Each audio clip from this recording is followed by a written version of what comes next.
Oh, I'm sorry, can you hear me?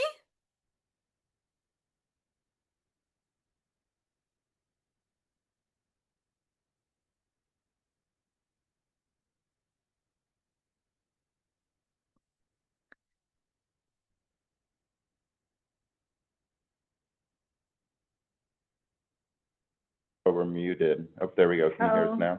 Grace, can you hear us now? Yes, I can hear you No, I now. can't hear you. Oh, there we go. All righty. Elizabeth, touch the button. Good job. He was trying to make it go. Oh, that was the trick. Yeah. One day we'll figure this out. Bring Make and, it go. yeah. All right, let me know when we're going. Oh, let me quickly ask you, we don't have minutes, right? No, that will be July 1st, so next meeting. Oh, We okay. don't have I'm sorry. All right, great, We- okay. I don't believe we got minutes for this. Yeah, I didn't see them, so, okay, great, we'll just skip that one. Okay. All right, when you're ready, Grace can hear us. Great. Yes, Welcome, everybody, to tonight's City of Tumwater Planning Commission meeting for Tuesday, June 24th, 2025, a little after 7 p.m., and we are called to order. I'll start with roll call. Commissioner Daniel. Did we hear from Commissioner Daniel? I believe she was excused. Okay, very good. Didn't see that. Commissioner Edwards. here. Great. Commissioner Kirkpatrick. Here. Kotek. Here. Great. Commissioner Nelson. Here. Vice Chair Staff. Here. And me, Commissioner Robbins. Yay, great, we have a quorum. The only change to the agenda is that we won't have item 4 because we haven't any minutes to review. Anybody got any other items to change? We will change the director's report to a staff report. Brad's not able to be here. That sounds good. Thank you for saying that. All right. Let's go on to commissioners' reports. Anybody want to report on anything, talk about something?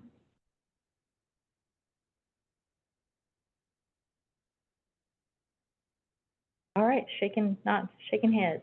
So we'll move on with that and go on to Dana, the staff report. And so, tonight, Brad's not able to be with us, so we wanted to just provide a couple of, updates of the ongoing processes that we've been doing, especially interviews, because we have a couple of positions that are key to some of the work we're doing with the comprehensive plan. So the one being the economic development coordinator, and, the interviews for that will be, early in July, so maybe first week, second week, somewhere in there. Kind of depending on how those go, and, then seeking that next step. And then we have the deputy director position, and interviews for that are scheduled for late July, last week. Going right up. Yeah.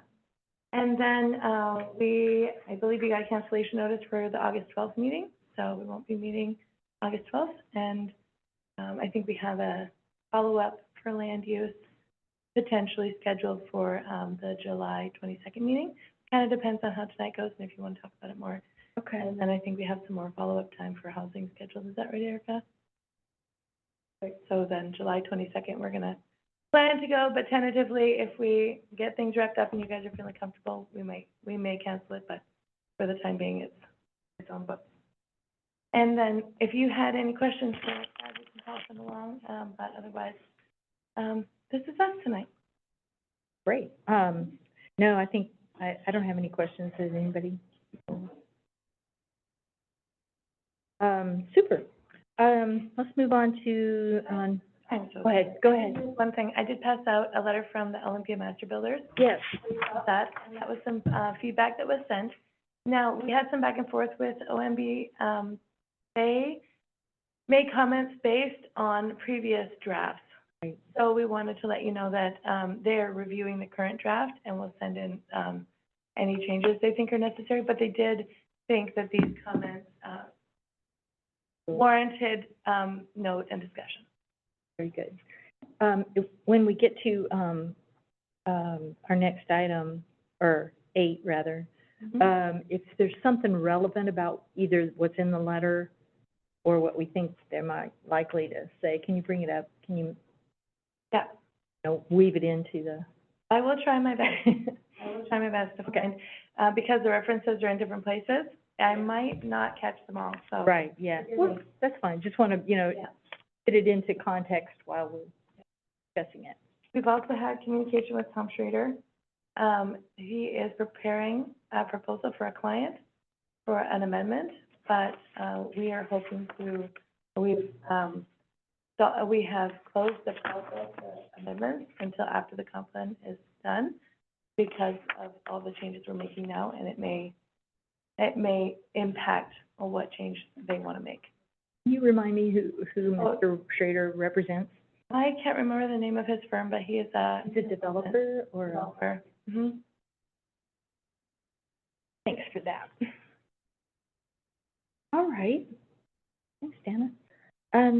Let's go to, item number 7, public comment. Is there anyone online or I'm looking around, nobody in the room? Or did you hear from anybody since the last meeting?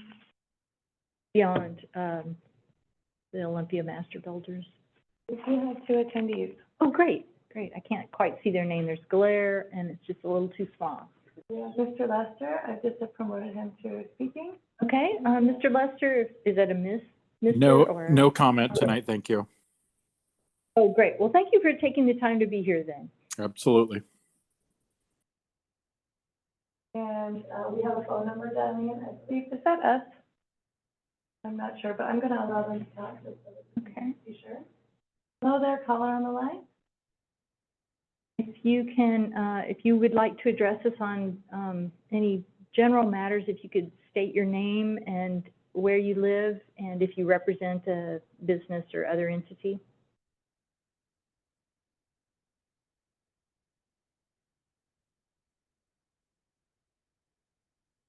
I believe they're muted, so I'm not able to unmute them.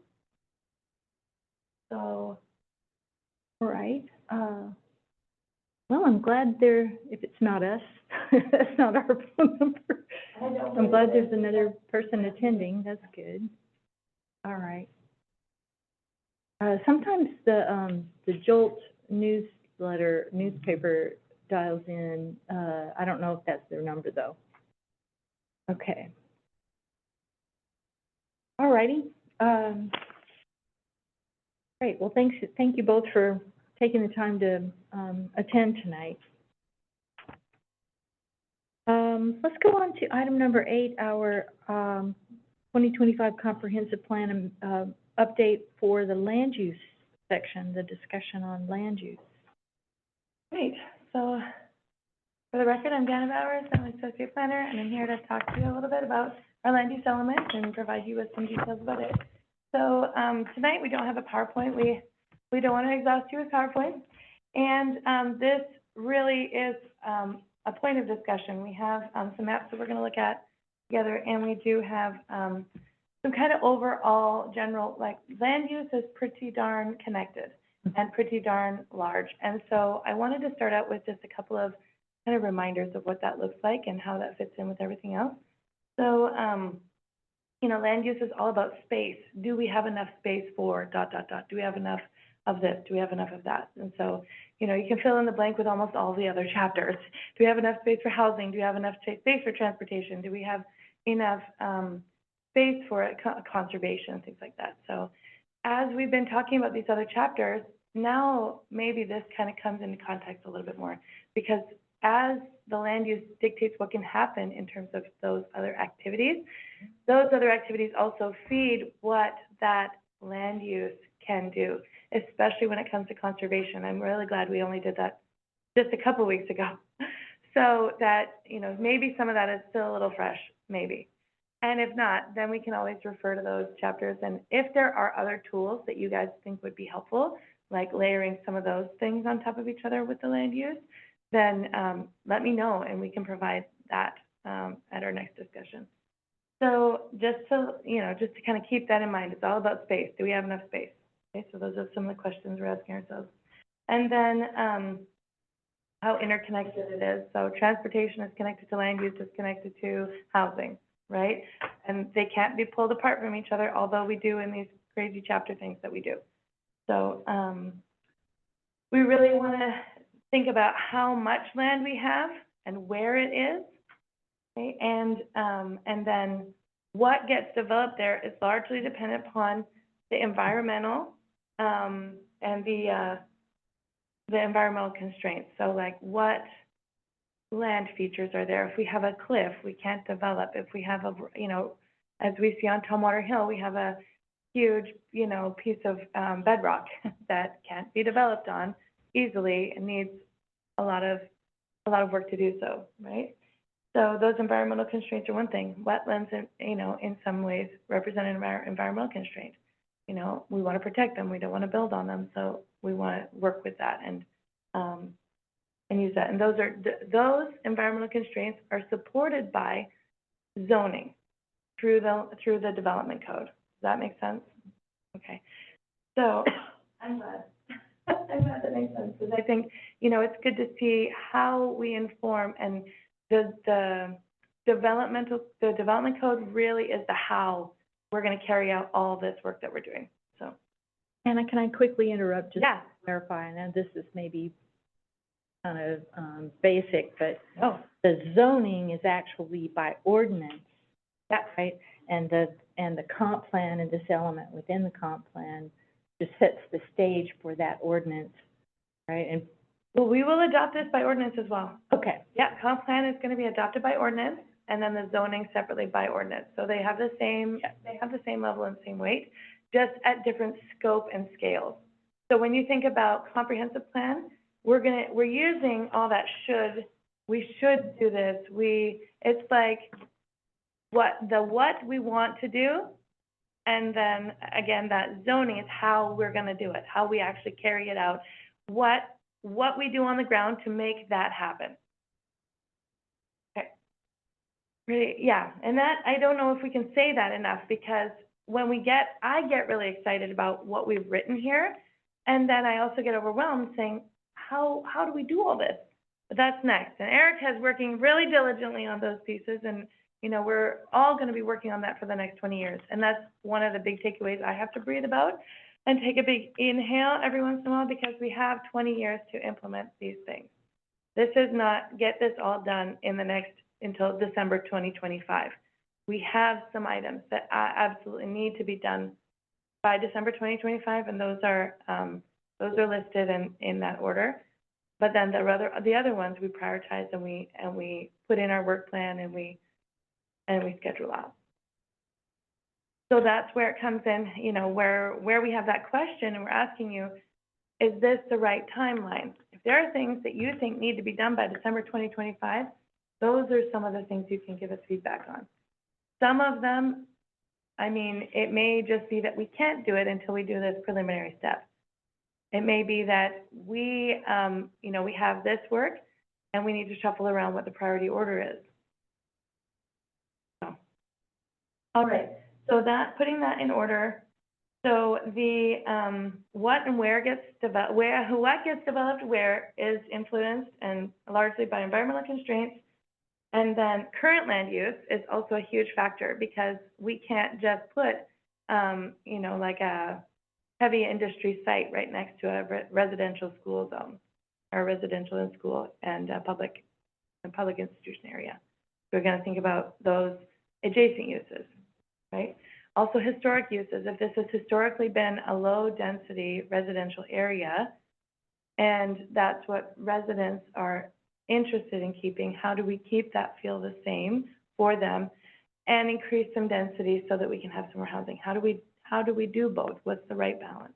because we're required now to allow the density no matter what the historical pattern was, right? Yep. Right. And then market factors are also a huge push in terms of what is guiding and leading development. So right now, putting up a little mom and pop shop and having more economic and commercial development might not be what's selling. And it might be more residential that's selling. So that might be why we're seeing booms in that direction. Or we might see apartments. Apartments are, you know, everything changes and ebbs and flows with the market. And so even in a couple years swing, we could see swings going one way or another. So that's just part of what gets developed in that cycle.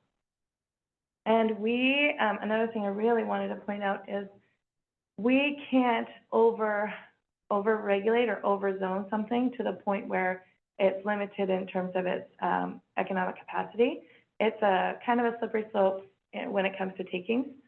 So we want to make sure that the land is still economically viable for some use, and that's I think it's a federal takings law, and actually at the state too, we have our state takings. So we want to make sure that we're not devaluing property to the point where it would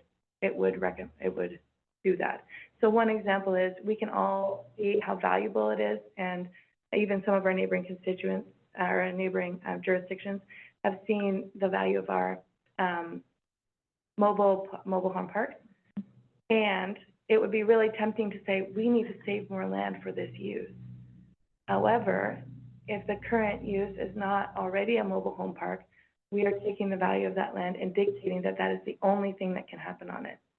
And that would really restrict what the capacity of that would be, to the point where we would actually, in some cases, hinder what could happen. Maybe that someone would develop a little corner store there. Maybe someone would develop another use that's valuable as well. So we want to be careful that we're not pinning properties into only one type of use. We factor in as well, I mean, I think that's probably the overriding thing, is not to obviate somebody's economic potential, Right. or opportunity. But do we factor in as well the amount of tax revenue that the city will see as a result of the type of zoning? As far as I understand, that isn't necessarily part of a grand equation that we use.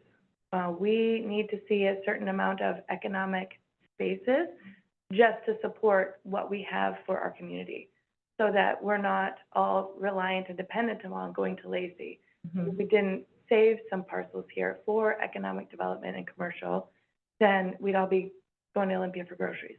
And that's not part of the overall goals that we want to see when we're talking about walkable neighborhoods, and we're talking about having access and lower vehicle miles traveled to go to get our daily needs met. So when we're kind of adding up all these goals that equal a couple of different things. So one of the ideas is to create nodes, and I think you've seen that probably as you've read through the goals, creating nodes where we have those needs being met in each community. Whether that means each community is each neighborhood, or whether that's too big and we need to make it even smaller than that, and the nodes need to be maybe 2 or 3 per neighborhood. But that may be something like, as that goes on to the work plan, Mm-hmm. then we decide, okay, so we need to study this a little bit more and figure out what is a 15-minute neighborhood for our community. Maybe our community is more comfortable with a 20-minute neighborhood, so that they can still have a park next to, so they have more options for amenities. I'm not quite sure. I'm wondering, is there ever a circumstance where a change in zoning does result in a loss of revenue, tax revenue to the city? I think it probably happens, for sure, because we get tax revenue differently from different zone parcels. But again, I don't think that that's something that we are aiming at, or Yeah, okay.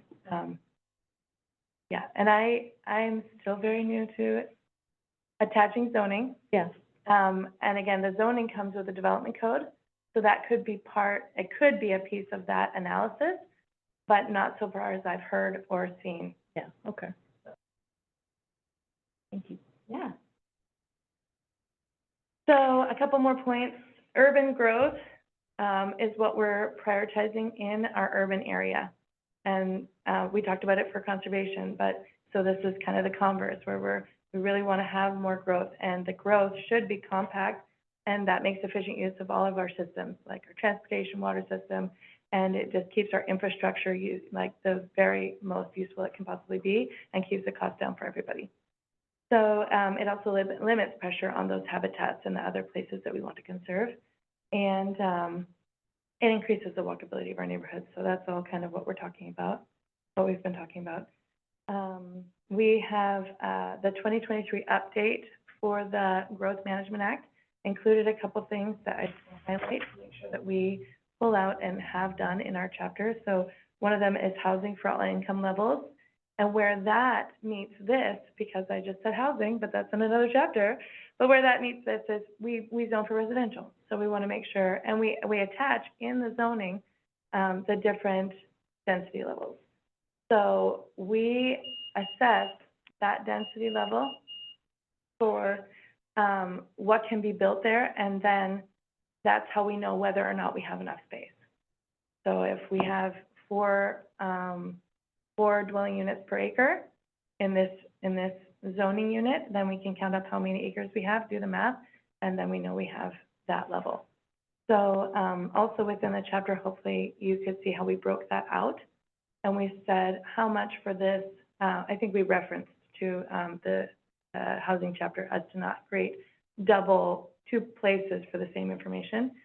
But, you know, as we broke out how many dwelling units are needed for each of the income categories, then we also said how much do we have excess. So for the 80 to anything under 80% AMI, we have 1.3% only. So it's like, I think it's what, like 23 units in excess that we don't develop. And that was based on, all that was based on nothing changing. Okay, so then, you know, here's the conclusion, we need to change something. So then that's where we do the adjustments with the density. Yeah. Really please. quick, I just Mhm. wanted to reflect on your previous question about does a change of zoning create a loss of revenue?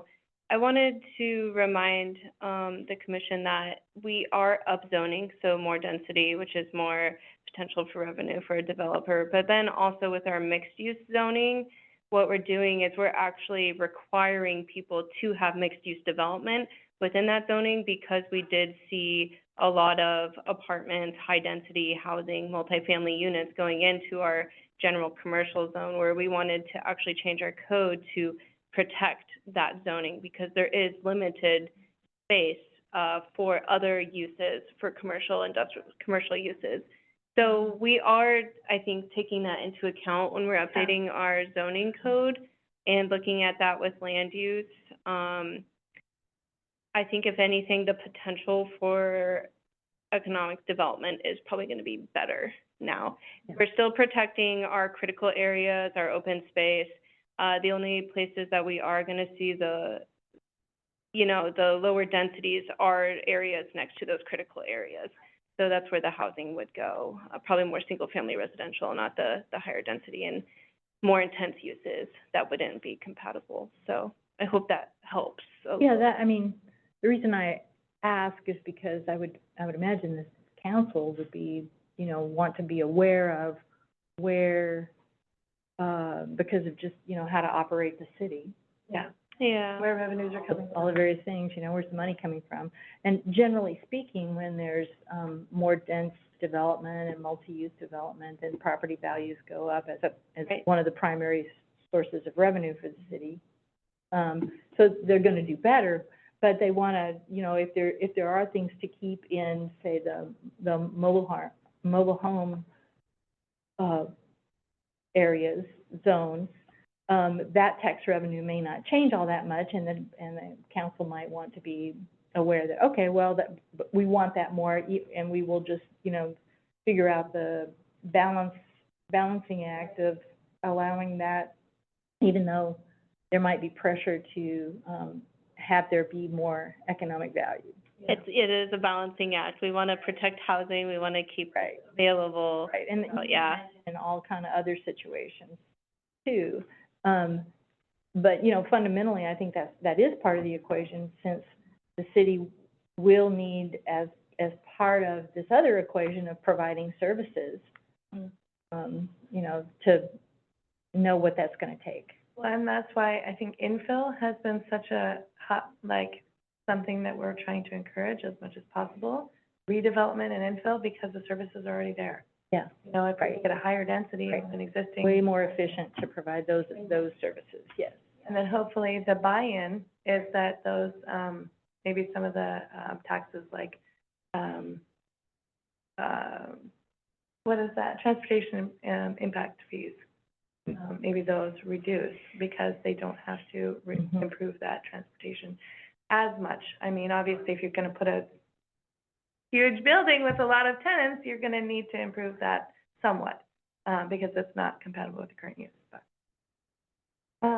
So a couple of the other updates were, that we need to reduce the VMT, so that's vehicle miles traveled, and increase physical activity, so that is a, mandate Mhm. for the GMA.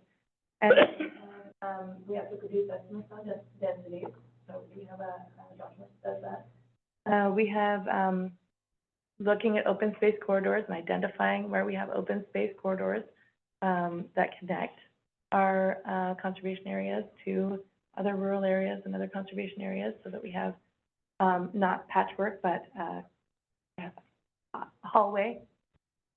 And then we have, reviewing drainage and making sure that, we're still meeting the drainage guidelines, and that all happens in the storm water drain, actually, I think it happens in the flood chapter of the conservation plan. I have a question. Yeah.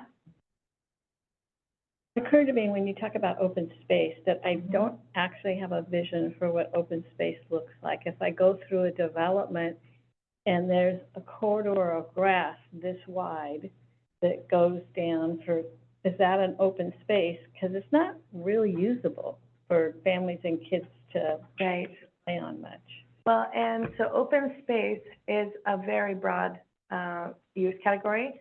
Open space can be private, so not for public use at all. Hmm. Open space can be those backyard corridors. We're hoping that they would be unfenced, kind of, recreation areas like alleys, things like that. They can sometimes categorize as open space. I guess not an alley because you'd have transportation in there. But basically, something that is like maybe classified as underdeveloped. So, I mean, I think what we're saying is it's up to the developer what they're thinking about as. There are guidelines. Oh, there are guidelines, okay. Yeah, there's a few, like, Dana had kind of alluded to, there's kind of open space is a term that's kind of broadly used. There's open space requirements for developments, where it's shared use tracts, tree retention, that's part of the Yeah. development.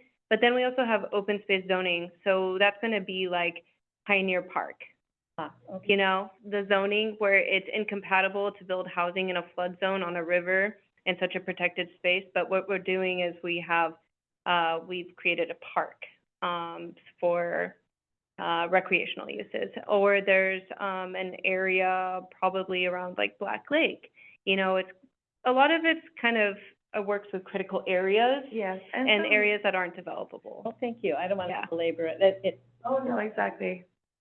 Thank you. I appreciate Yeah. that, because the development and those criteria are a big part of that. And then also some of our stormwater system can be included as open space. And Yeah. wetlands are included in the requirements for open space. So if you have a wetland, you can get kind of save the wetland and get your open space requirements met. So we, try and be as flexible as possible. Two birds, one seed. And then, we have a new one that, that we're looking at how to consider, but it's allowing organic material facilities. And so, that really does happen at the county level. They have our organics, our solid waste, plan. And so we partner with them and they have a solid waste plan. We don't have a solid waste, department here. So that kind of keeps it in that, but it would fit into that, the essential public services kind of category. And then wildfires, making sure that we're not putting people in harm's way by putting their homes in the WUI area.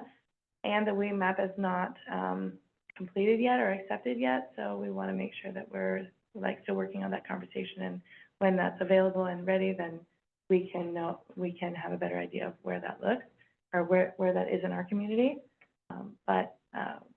Yeah, I think that's where we're at with that one. So strategies to increase, like I said, we're like 1.3% to not having enough space for 80% AMI and lower. And so some of the strategies that we studied with TRPC, they did an analysis of 3 different alternatives. One of them would be no change. So if we keep it the same, what would it look like? And how much housing would we have? If we had a slight change, how much housing would we have? And if we had more of a change, how much housing we would have? And the change I'm talking about is within those densities. And so that study provided us with that pathway forward, so we can increase those densities and know that we will have enough housing, enough space for housing. So that is, I believe I referenced it, but I did bring that. It's from TRPC. It is the land use alternatives analysis, and most of the data, yeah, I just have one copy. But it was, so most of the data from our chapter comes from that. So if that's something you guys would like to have a copy of, I can definitely provide that to you.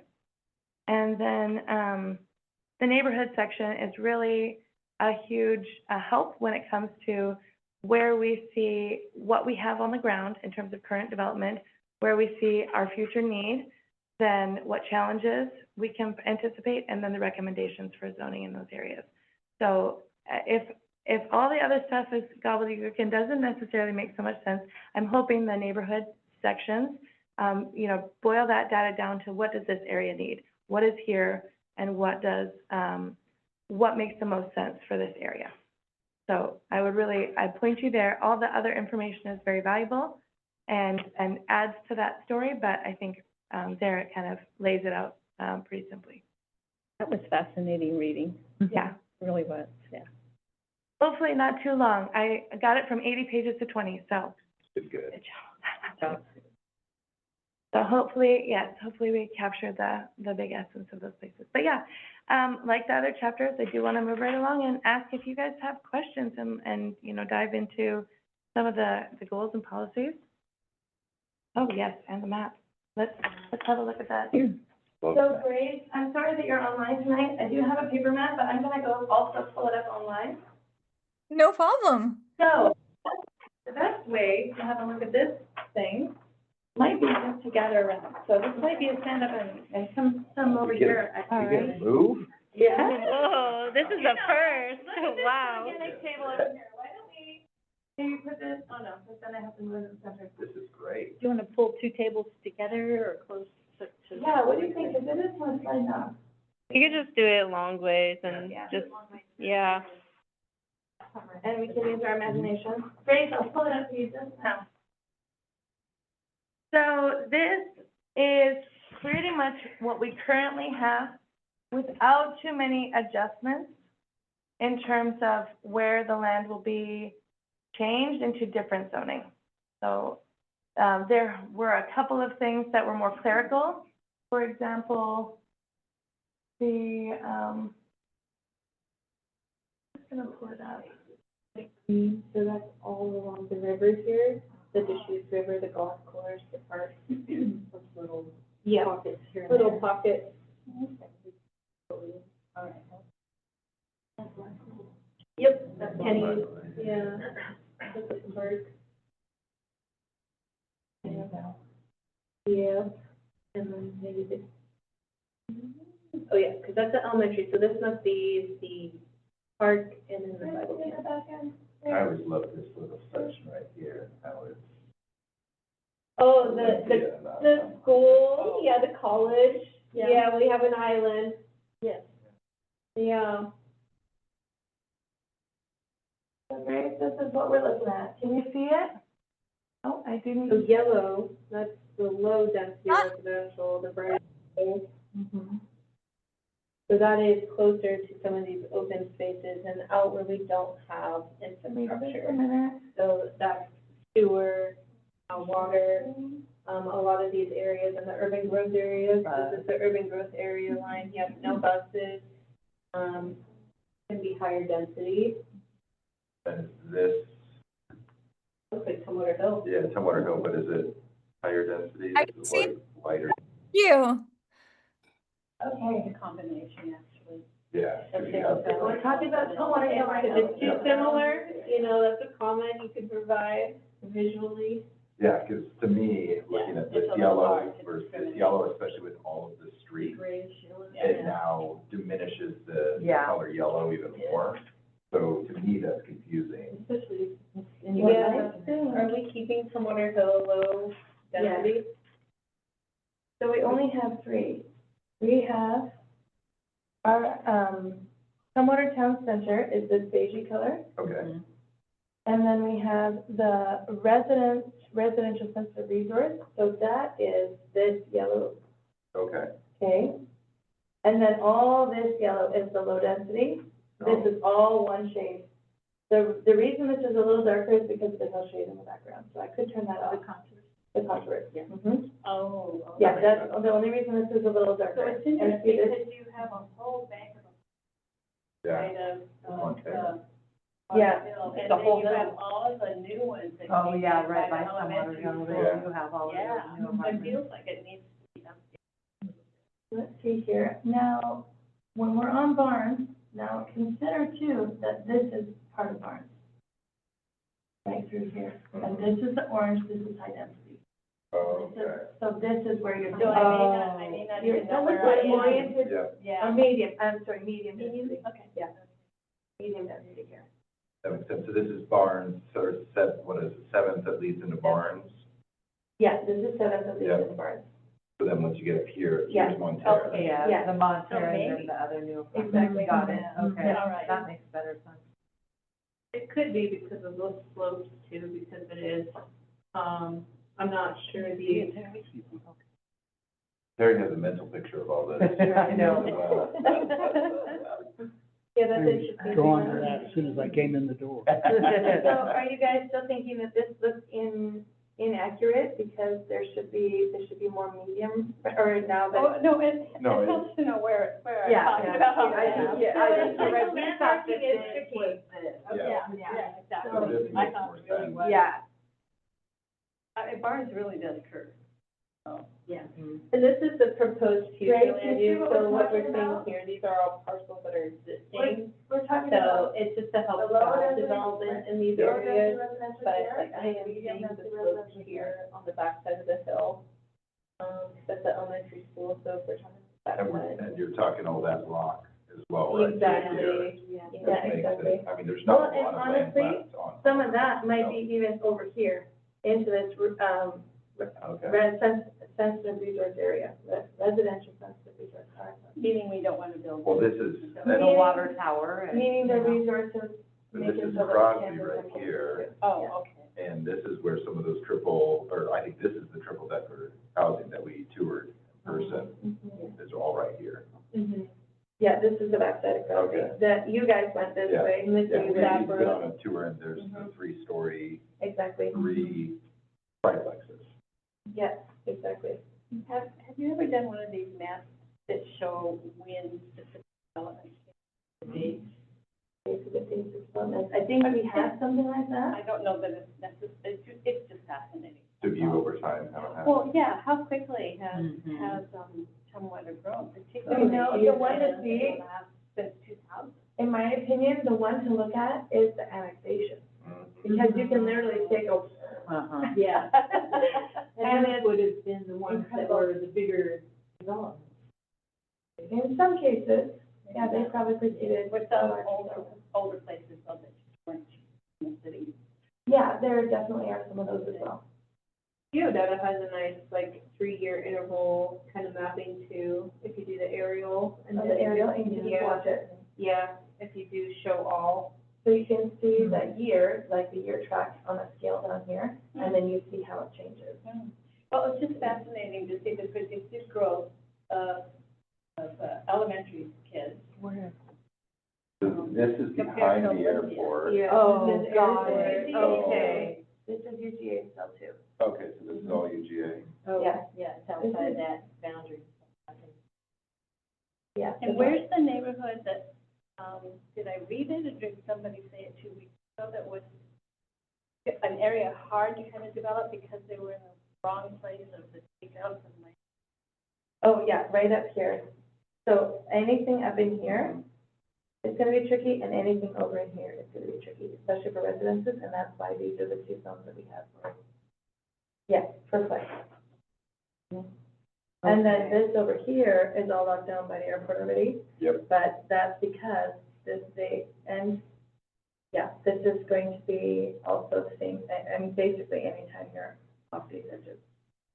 But because these are less, there's less, distance here, there's much more distance here. This is where we, we have the, airport overlay to make sure that we are limiting development in those areas. And was any of this conservation land at one point, or It may have been. sensitive area, And there's water? some of the airport area that, we are working with the airport on the habitat conservation plan for that very reason. Like, they may be, some of those areas may be. Yeah, prairie and aquifers Right, and yeah. all of that. It's quite a big Yeah. area when you step back and look at it. Significant. Yeah. It's huge. Yeah, Wow. it's very interesting. It's really good to me. And that's why we wanted to show you too, like, the breakdown of the whole city, like, how much is that, what are they? Public interest, public and institutional. And then of public institutional, That's the biggest one. Wow. That's why it sounds so big. And it's the port district. Yeah. is all Portland. What would be the next biggest chunk of that? Is that school? Oh, If sorry, you added up all the little- residential is the number one here. Yeah, but I mean, Okay. of the public. Definitely schools. Yeah, yeah. I think schools, and then after that, we have a lot of, our state offices. State Yeah. building. Oh, Yeah. right, yeah. Although the state doesn't own them, I think they're just leasing them, aren't they? It's the youth, so we wanna, They're deemed public use even though they're commercial. let me double check that. That Let me double check that. that would surprise me. Well, and I know that a lot of those offices are no longer occupied, Correct. Yeah. and some of it's permanent. Some of my Whoever owns no, it and could I live in it. stay, and they are Whoever. permanently from Yeah. home, and they're not going back in their office. That's true. Yeah, what makes it hard to redevelop or change the uses. Gosh. The biggest thing is that. So, yeah, When we're when we're thinking about, like, this is a government office, and this is currently categorized as public institutional, that's green. New Market, or what is that? Is that the wrong green or public institutional green? That is the L and I building, and That's L and I, and that's it's the, L and I, and that's Okay. the other. Yeah. the new market. All right. This isn't, city of Tumwater? Is that? Where's city of Tumwater? So you'd be on Israel Street, there's a fire blue right here. Okay. So we're in That's the the town school. center. Oh, That's the school. That's the school. Oh, Okay. Tumwater High School. The state building, so we have, Oh, they're right here, I apologize. that's a, not a different color. Okay. They're not They have a in little this zone, and that Government. is ticket. yeah, and then we have the government building. That's Tumwater Town Center zoning. So Okay. Grace, I'm looking at for you, we're down here at the airport. Watertown Just shout Center, out if you wanna move. And this is Tumwater. historic register. Center, Tumwater Town Center is a zoning, I believe there's a Tumwater Town Center plan eventually, like, at one point, we wanted to make this the downtown. yeah, and then Right. we also have the brewery district.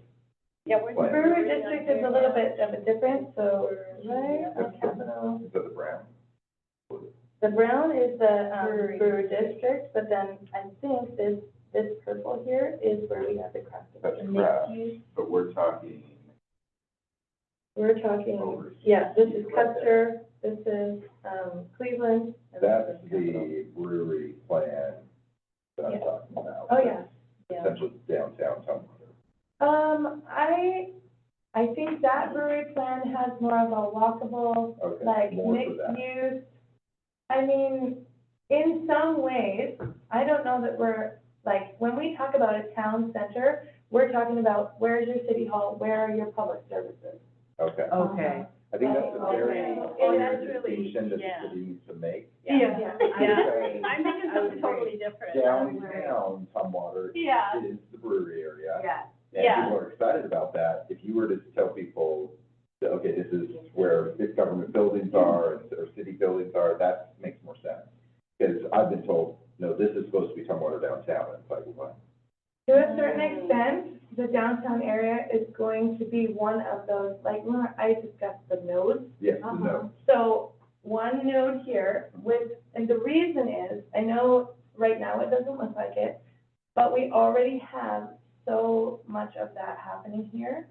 So concentrating it and like getting more to happen here would be valuable. It just kind of maximizes what's already happening. And we have that here too, but this, if we overpopulate it like a downtown, right? If we overpopulate this, we have infrastructure problems here already. Right. No, I If completely we agree. if we like, oh, now we want high-rise buildings for apartments here, that doesn't work. Right. Well, Unless If they're we're right and here, walking. we have all this access to I-5. Right. Which, So that this would be is where exciting highlights- to see more here, and Yeah. there is more happening down this corridor leading Right. up to it. It's just getting that, and getting that more in people's minds Right. would be really helpful, and really focusing on that plan. When I, yeah, seeing when I a saw the, this, not a schematic, it's a rendering, and it looks like what it should or could look like, and you've got green streets, and you've got these kind of avenue, board, you know, kind of. For this or for that? For here too. Okay, fair enough. Yeah, both. I mean, this has that as well, that feature. Custer Way at 5 o'clock is Oh, not it's not- pretty. Oh, no, not at all. Not pretty at all. Well, and I was just at 23 Or Kitchens, north. and that area right there is, I mean, behind it, nightmare. You've got all the Yeah. big buildings, trucks and everything. But what they're doing with that density right there with apartments and different buildings, and then you have that little rec center, you have all these different features there, it's really impressive. Mhm. And the challenge I think they faced was they went through, to get that, they had to get all those big warehouse buildings. They had to do all that, which we have a part of. However, I don't see that ever shaping up into what that area is. We were able to shape ours a little differently. Yeah. Right? So I feel like we got a benefit because Agreed. we were able to put that in our industrial zone. Yes. So then shaping this and going and checking that out, because, I mean, there's a lot of really cool things going on. Yeah, And there is. you're talking about walkability, you're talking about small businesses. Right to the. I think I saw Chipotle, but I didn't see Burger King, I didn't see another, Halal burger, smash burger? do they have one over there? Yeah, if we're talking the Hawks Ferry Yeah. complex, yeah. But like, Yeah. different, Yeah. unique, good places. Right. Yeah. Not just another chain or another typical fast food chain. Yeah. Yeah. There's a great ice cream shop, like what Craft District is, but bigger. Yeah. Because Craft District, I drove by, Yeah. 5 o'clock today, Mm-hmm. there's no parking still. No. Right. I mean, when I was working there 4 years ago, there was no parking, and I was like, this is gonna be a nightmare, and it's a nightmare. And it's not walkable. And it's not walkable. Yeah. Yeah, so that's a Or great accessible. concept, but it's like, what's Yeah. next? Yeah. And this will be really cool to see. I'm so glad you guys are saying all this because these are the things that also feed into the transportation chapter, which Right. is like hot on our heels. Like all these concepts all pull together and creating these walkable spaces. Yeah. The craft district, and again, it's about that, we can't tell them to slow down so that we can build a bigger road or Mhm. have more parking or let's get Right, these streets done right. first. They wanna do it now, well, okay, let's do it, you Mhm. know? My challenge So- with that is COVID happened in the middle of it. It was supposed to open in 2018. Yeah. And now Mm, we're right. here. Right. And so, I mean, I lived it day in and day out, being the only tenant there besides SCFCC, and saw the pain points and I was not a planning commissioner at the time, but the lack of feedback, the lack of engagement, the lack From the of, city? yeah, understanding as a business, where, hey, come ask me some questions, ask me what I'm seeing. It was going to one person, but it wasn't the city. So if that is something that the city wants to do, make sure you're quizzing and talking to people that are there. That'd be a great place to hold some sort of little, when you do a public involvement. Yeah. Thingy. Oh, and I was Yeah. doing that heritage when I was working there Right. downstairs, they have a 100-person space. Right. So I was holding meetings, I was holding all this, but the city, not once came and asked questions. To me, Right. which they might have been asking the owners, but the owners are not in the city. So they have no say-so whatsoever. Right. Yeah. So that's the thing, is asking the manager, asking the person that's on Right. site, Yeah. those Right. questions, asking about lighting, asking about safety, asking about all this stuff that was going unheard. So if that happens, it's one of those boots on the ground kind of pieces that I would really like to see, and I know our community would also really like to see, as well. Thank you, I appreciate that. Yeah. Something kind of maybe similar might be going on with this Capitol Boulevard neighborhood too, as it redevelops. Or, you know, the cleanup of the, DOT site and all of Right. that. It's not as, it's not as, focused, if you will, Mhm. about what the neighborhood, the district is about. It's more, you know, whatever has been there and all that kind of stuff, but ultimately, if we're talking about having it be a kind of a cohesive neighborhood where you can do stuff, that's the kind of stuff you're gonna need. Yeah. Talking to the, people that are already there. Right. Yeah. And users of the place. Yeah. Users, Yeah. people who have, Yeah, people who frequent those businesses or Guess you whatever. almost need notices of those businesses. Yeah. Well, and, You know, and how do like you- QR code questionnaires, like posting those at all the Right. businesses. That's So a it's good like anybody idea. comes in the Yeah. door, boom, scan it, give immediate feedback. I did that for the transportation chapter for our open house. Yeah. I walked along for most of those businesses and handed them a flyer. Did they get At Good the idea. Les Schwab. People sit in Les Schwab to wait for Yes. their tires. Yeah. You get I your put popcorn, flyers put it on on the the popcorn. side. Yeah. Order your cider. Good for you. Great. Do a survey. Yeah, Yeah. yeah. So the follow, the transportation chapter, we're gonna do the same thing. Yeah. Awesome. Yeah, and so, yeah, it's happening. We're getting there. Because I'm currently working this with the city of Olympia for the Children's Museum, because we're on our own little island, and you don't have this transportation piece. So we're trying to figure out how to connect that. We don't want the same issue to happen here, where you have this disconnect Yeah. of, beautiful city center that people have to drive to. Now there's no parking, now there's all these other Yeah. pieces. Part of, Amy, we're even coming up to the concert series. So we're hosting events at a place that, you know, where we understand may have parking challenges. And so then, how do we encourage people to take public transit? How do we encourage people to park off-site and walk? I mean, just park at the edges and walk 10 minutes, you know? Talk to me in 2021, I was talking about this. Yeah. Well, and providing shuttles at that point for those special events. Yeah. So that a designated parking lot outside of it, and then the shuttle brings it in. I was just reading about Sweet Day down in, Tenino Yep, or Yelm, I can't remember which it was. I think it's Tenino. And they have, well, the shuttle goes clear out to Elma, and Oh, yeah. I'm not gonna ride that shuttle, but, I mean, that's a long, Yeah. you know, A long loop. but they're asking people to park outside of that downtown, little tiny downtown. Yeah. So that they can shuttle them. Well, and like Brewfest, you use the parking that's down Yes. on the Mm-hmm. old Yeah. brewery grounds. And but that's a they flood still zone. run out. Yeah, They still then run you out run of out. parking, yeah. Yeah. But it's like that is the use of that area down there is parking. And when are we gonna start talking about parking garages? Well, and it seems like such a negative issue when you compare it to,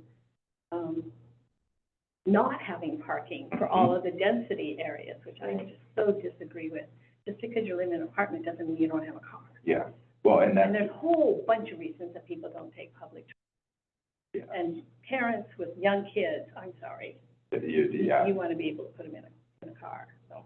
if you can. But I just figure I'm an isolated voice, and If you can. Well, no, this is all where it's true. all going, you know? And parking garages, I mean, I haven't really heard much about that in any sort of plan or potential. And we're not going to get rid of vehicles on the road, but No, we're to not. reduce them, and then to reduce the issue of once you get there. And then I'm gonna call out something that's happening right here, is if we put a parking garage, have it have air taxi ability as well for the top. So maybe the top can be transferred. Cool. Just saying, because that's what they're adding there.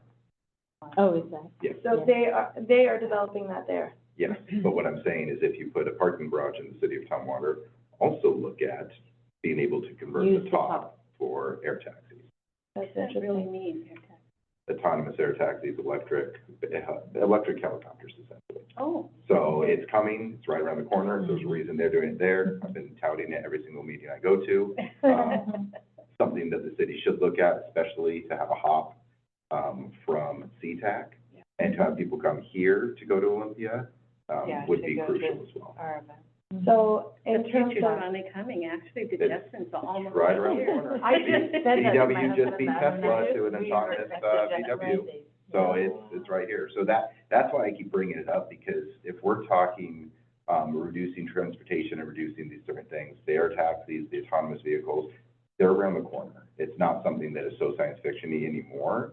And if we build infrastructure, or at least think about infrastructure for it, that is where I would see us succeeding, and if we can plan for it. Another thing about parking garages in general is, again, with like super prescriptive zoning, if we make it so prescriptive that the only thing that can go in there is like a multi-story parking facility, or if we require all parking to be multi-story or something like that. So one of the only ways to do it is to require it, Yeah. because but then everyone has to do it. How do some of the cities do it? Like City of Seattle, do they have city-owned parking garages? I know they do for some of their city buildings, however, I'm not sure if they. I don't think they do. I think it's all paid parking, Private. private parking, and that's another whole industry when we get there. Freaking pays. A lot of those buildings wouldn't be able to function without their parking. Yeah, and- well, I know the city Yeah. office building, Yeah. they literally have to pay to park when they go in there. Yeah. Right, But, I right. mean, it's just another source of revenue and a driver, and you can build businesses in them as well. I mean, I used to go to a barber shop in a parking garage in Florida, and it was the best barber shop around. And it was in the middle, in this little tiny vestibule. It was great. And not to forget that we have a parking garage that's right behind our Department of Health building that's empty. Oh, right, I Right forgot across about from that. the post office. I haven't I even forgot known it about was that. Maybe it Yeah. didn't go in the right spot. Yes. Absolutely. But by, I mean, working with the state, if that's a Yeah. state-owned or it's a leased opportunity, Yeah. and encouraging, maybe that's the perfect place for Lime scooters. Maybe that's the perfect place for like, Agreed. park your e-bike and have like some bike infrastructure there so that people can park there, Right. do their commute if they need to, get from their house, get there, but then be independent and cycle. Actually, that's what we From there. saw in Copenhagen, Mhm. is their parking garages were converted to bicycle. They are I mean, they're just huge. Or at least a Yeah. portion of them. There's so much Yeah, it other was use you amazing. can have. Yeah. Yeah. That'd be So- good, or a spot where buses pull up and Yeah. park and ride situation. But in Yeah. terms of someone being interested in an investment in a parking area, when we have one that's underutilized, it's hard to say. Oh, I Yeah. agree. It's hard to push that. Not to say that we're pushing it, and I want to make sure that we have enough time for, Yeah, Yeah, I do want to stay on track with land use, but I will say with land use and parking garages and buildings that are above parking garages, we're talking, that's a lot of expense. That is very expensive, and so it would have to pencil out. I mean, we could allow for it, but is the private market gonna do it? exactly. And we don't, not allow for it now, to a certain extent. People could put one up if they wanted to. Yeah. So it's not that we don't allow it, it's that it doesn't pencil now. It doesn't make economic sense to the people who are building what they're building. It might make more sense in a more mixed-use area where Yeah. there is, the demand for the parking to be affiliated And- with whatever else is there, the commercial use or the residential. Yeah, and I don't want to forget the apartments, like you're bringing up, where people in apartments do have vehicles. And I remember when I lived in apartments and having that shuffle of literally having to get up at a certain time to go find parking. Yeah. Or rush home to get parking, and then everybody else is just circling around. I mean, that is not a good feeling. You have a visitor, Exactly. That is not a good feeling for our residents. That is not a good feeling for the, income class or the, That's age what I group. feel like. It's like, okay, you're low income, so you get this really high dense housing and you don't have a place to park your car. That's what it feels like on an emotional level. So it's I'm almost not like it feels debating inequitable. that it's, necessary in so many ways, but, we're not the only one. I mean, I saw that when I took that webinar. Every city is scrunching out the parking from these high-density areas. But I'm sorry, we're all still Americans, we all still believe we need to have a car, unless you live in New York City or some other really, That's like putting the cart before the New horse, York where, City has taxis. yeah. well, they have also, well, you can just. Subway. You just don't Yeah. want a car. I mean, it's the opposite. You We don't have to want. have, we have to have live great your life without transportation having first. that. Absolutely. Yeah. And that. I do want to, Still a lot of people do. And our transportation system, we got 4 routes coming in here, and I'm looking at it going, well, none of those are. And we will talk transportation tomorrow when we. yeah, talking zoning code though, and like the parking with the housing, it's just that we can't require X amount of parking. It still allows the developer to do the parking. It's just we cannot require more than 1 space per unit or 0.75 spaces. It's a state requirement, yeah. Because what is the state Oh, I requirement? see. They just, So we're just saying we can't require more than this amount, but they can still do it. Gotcha. Because I remember when we talked about it, this came up briefly. And yeah, I know there were some reasonings behind it and around it. I just didn't know if we could do anything more. Yeah, we can't require more. we Or could wait. limit, we could say only one parking space per dwelling unit, Mhm. but that sounds like That's not the way opposite it of what is. you're asking for. Yeah, because it was when we were talking about, Looking at developing the DOT space on, Capitol Boulevard. In other words, that's zoned such that they only need to have so much parking. mhm, But the first developer that was looking at it was said, may I have more? mm, The question was yes. okay. Yeah. In other words, there's no upper limit on the amount of parking places Great. if they wanted to develop that area. And there's no, There's just a lower limit. and it's not an incentive that we could look at doing to try and incentivize them to add more parking, because if our residents are saying, hey, we want more parking and we're sick of trying to find parking, is that something that the city would be interested in?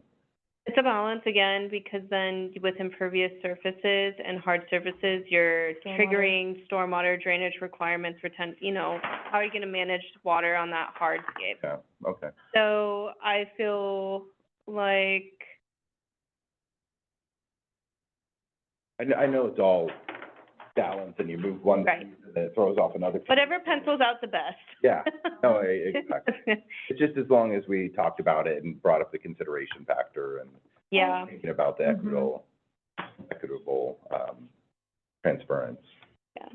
So just thinking about the chapter and what pieces we want to look at next, and, just keeping in mind, we also have, another presentation. Mm-hmm. Do you want to do maybe a couple of the, goals and policies and look at those? Or would you rather, since we already have the time set on July 22nd, give yourselves a little bit of time with what you have got today in our discussion, and then, review the chapter again if you want, or look at some other pieces if you'd like, and then we can come back on the 22nd? What do you think? Well, I'd be glad to hear from anybody, but I'm wondering, if we could, I don't know how much time the next presentation needs, but if you wanted to just dive in on one that you think needs our most attention, say for Mhm. 10, 15 minutes, That sounds does that leave you enough time? Unless- Yeah, I don't have a formal presentation. It's gonna be probably another discussion. Okay, Yeah. all right, that's good. It's, well, 10-ish minutes on one that you think is, What if you took one that the OMB called up? Because I really appreciate them, even though they were on the wrong version, yeah. Yeah.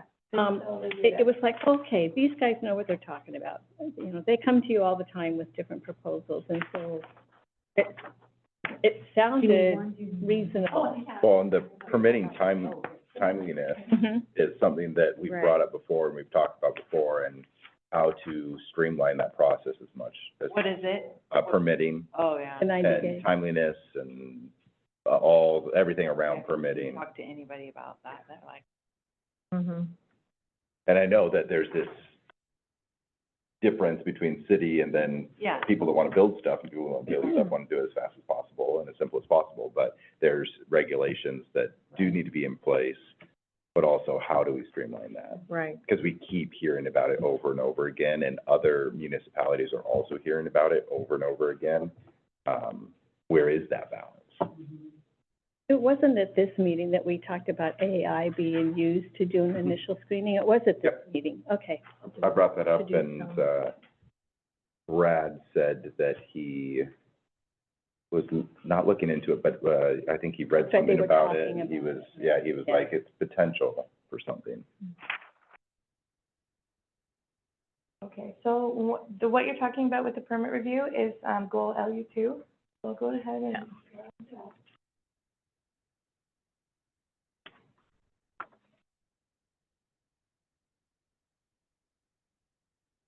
Okay, so the goal is to ensure development occurs in a costly, or orderly and cost-efficient manner to best utilize available land and public services, conserve natural resources, protect and enhance critical areas, open space, and address equity, climate change, and reduce sprawl. So then the first policy is to review and update Tom Waters' development and review permitting system on a regular basis for consistency with state law. So we did have a bunch of state law updates regarding permit review. And I believe we're, working on a system to implement those and have implemented parts of it as the due dates have come up so far. So I think if there are pieces of that, or if there are, I know it might seem a little cumbersome to also then look at the action items, but I feel like the action items really flesh out a little bit more specificity. So I can look at those and pull them up here. It's on page 27. You're following along in your document. And I might be able to just close your eyes for a second so you don't get dizzy, everybody. 27, one more. So, value 2.1, this is the policy, and so your annual report on the number, type, and review times for development permits and post them on Tom Waters' website. So that's for transparency, so people can see that we're doing that. And whether or not you think that's an appropriate goal, or if there's a way we could do that better. Or, action, sorry. And I will say, we recently implemented our new project review timelines for our land use permits. We were required by the state to update. So now we are required by the state to finish our reviews in a certain amount of time. So we did recently just do those updates. We have implemented that now? Yep. Okay. We have implemented that, and we've already reported to the state on our timeframes once already. So we did, I forget the exact timelines, but we are required to share and report our review timelines. So they are watching that as well. So, And so to address were we better than we used to be? Shorter time frames, timely, or whatever? Was that our first report? What I was wondering is, it was, yeah, I think it was a good baseline because we had only implemented, I could be wrong, but I think we had implemented, For 1 quarter or? yeah, for 1 quarter. And so, but it was a year-long report. So it had kind of like 3/4 of a year, 3/4, and then. really haven't had long enough Yeah. to, Exactly. Well, how much of that time were you fully staffed? yeah. True. That's a good question. That is a good Well, question. that really doesn't lend itself to an answer. If you're slow on doing the permitting reviews because you don't have the staff to do it, what does that tell anybody? Yeah, I do think with the tracking with a new permitting system, it will be easier. We're still working on a new permitting system. It's really just getting those application processes, those timelines, and then staff creating those processes, stop the clock, review, request for revisions needed, making that clear and transparent, those processes, and that's what we updated in our code, is outlining a process for all of that. So it's easier to manage and track and to meet the timelines. But yeah, it doesn't account for staffing. Well, Brad was working in permitting for 6 months. Right. He was doing permits. Yeah. Well, and does that show like positive or negative? So the report out, does it show, okay, we're improving times, and then put a little clause in there of, we're finally fully staffed, which is allowing our timelines to shrink. And this is, I mean, it's kind of like the way at the DMV. It's like, oop, I'm gonna go now because I know it's gonna be a shorter time to. look at Yeah, we could probably look into the reporting, see what we have. I know with the comprehensive plan, we're gonna do the 5-year reporting. So everything that gets adopted to the comprehensive plan, it's a new requirement for this round. We changed it from every 8 years to every 10 years, but then every 5 years, we have to report to the state on a progress report, essentially. So there will be a lot of tracking and monitoring in place after this comprehensive plan update. So there will be measures in the future. Yeah, and this But- is annually for the Tumwater website, so to show annually, report, which is helpful, but show like, hey, we're getting better. Exactly. So Just instead of 90 organize the minutes of- report so that there's like a tracking metric from the previous cycle or from the previous year or however, Yeah. to have something to compare it against. And to be honest with people, yeah, staffing is one of the biggest It's a issues big right thing. now, out there for everybody. And it is a challenge, it is cumbersome, and, we're working through all these as quickly as possible. Just to remind people, we are human.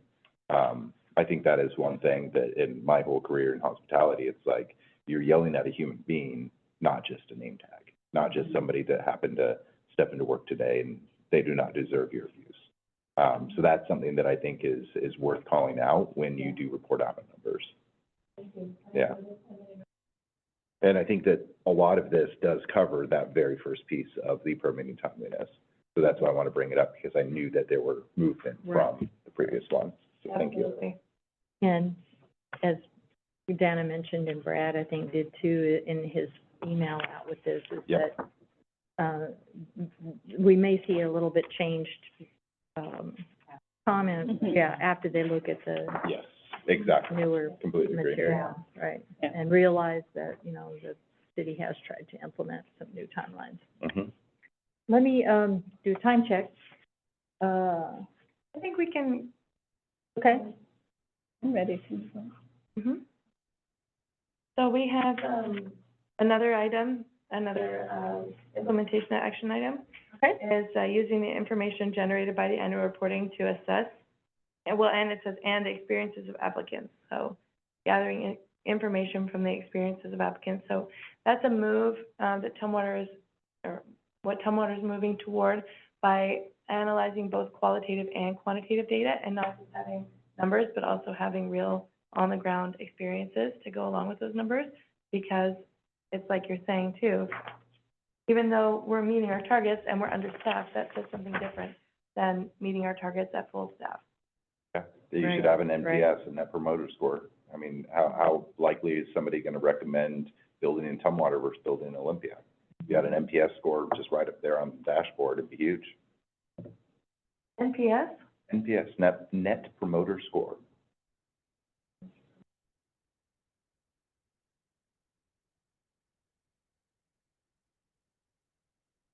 You can use it for employees too. All right, so I think that kind of covers what they're talking about there. Does anyone see something in their comment that we didn't address with those items? And again, I want to be super clear, the orange tables are draft. Orange tables go into our work plan so we can suss out how to do that, but you're giving me information so that we can do that better. But again, yeah, it is part of the comprehensive plan, just a draft that moves forward in a different way. I sent a comment to Brad, and I don't think, I must not have worded it very well. But when you look at just the blue, these blue things, and it says policies and implementation actions, but there are no implementation actions on the Yeah. blue. That happens in the orange. Yeah, Can be you're right. changed. So that needs to be changed. Yeah. So it's goals and policies in blue, and goals, policies, and implementation actions in, well, I guess the table itself is just the policies and implementation. Yeah, it is, yeah, and then the orange. And of course, I mean, I agreed with them, you're not gonna take your actions to the board for approval, to the council, excuse me, for approval. You're only gonna take your goals and your policies. That's the level they need to be looking at. I really appreciate you bringing that to our attention, because you're right, it is something we can change and improve upon. Blue table title. Used to a board, not a council. Yeah. Whole career. all righty. I think we could have time to do one more. What do you Yeah. think, Commissioner Robbins? Sure. So ambiguity in innovative housing support. So they would like us to specifically call out the permitting for duplexes, cottage housing, townhomes, and the communal housing. I believe, if I'm not mistaken, that is specifically called out in the housing chapter. Very, very clearly. Yeah. In several places. Yeah, okay. In multiple Remember meetings it. in great detail. and- Yeah. Oh, extensively addressed in Oh. the housing, also our development code. That's where we're gonna go and find our uses, which is, you know, part of zoning. So we're gonna update our zoning and our uses in the development code, to allow for those types of housing. And to be honest, some of the densities, when we're talking about 25 to 30 units per acre, you can't do that if you're not developing something like a townhome village or apartments and, Growing up. you know, so Yeah. as we increase the density, that's your only option. Well, this, we might wanna, with this, we wanna keep the medium density, cause it's middle housing. It's between Oh, high yeah. density and low residential. So, Yeah. um, So then the 10, or was it 15 to 20? I'll have to look at the yeah, numbers however, specifically. we're gonna address that, cause I do think we're changing our land use designations and our zoning designations. Yep. So we used to have a ton of different single-family residential, low residential, and then we had medium. I forget what the old, designations were, but, That split out, having, single-family medium and multifamily medium. And because, because we're required to, but also because we, you know, think it's been brought to our attention, if you're requiring single-family households, then you are casting a certain group of people in that area, and you are not allowing other people to live in that area. So it Except is, that the word family doesn't mean anything anymore. Family is any group of 5 people. You know, they don't have to be related, even distantly. but, You can have 5 people, owning a house, which we now call single family. It would still be considered single family, even though right. those 5 people would all chipped in together to buy the house. I think it implies that we are, requiring one type of residential structure, which is Yeah. a single-family residence, a single-family, detached. detached single-family residence, whereas we're allowing 2 ADUs in a single-family residence, we're allowing 2 ADUs in a duplex. So we need to change that zoning to be, more related to density versus structure type. Yeah, Right. the structure type is gonna be less part of the focus, and the density more part of the focus. So the densities are on page 33 of, the part 2. So, if you flip to part 2.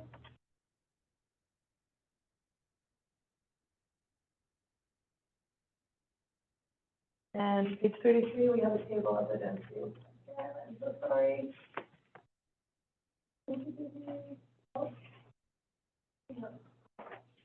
This is probably how fast you read during the day.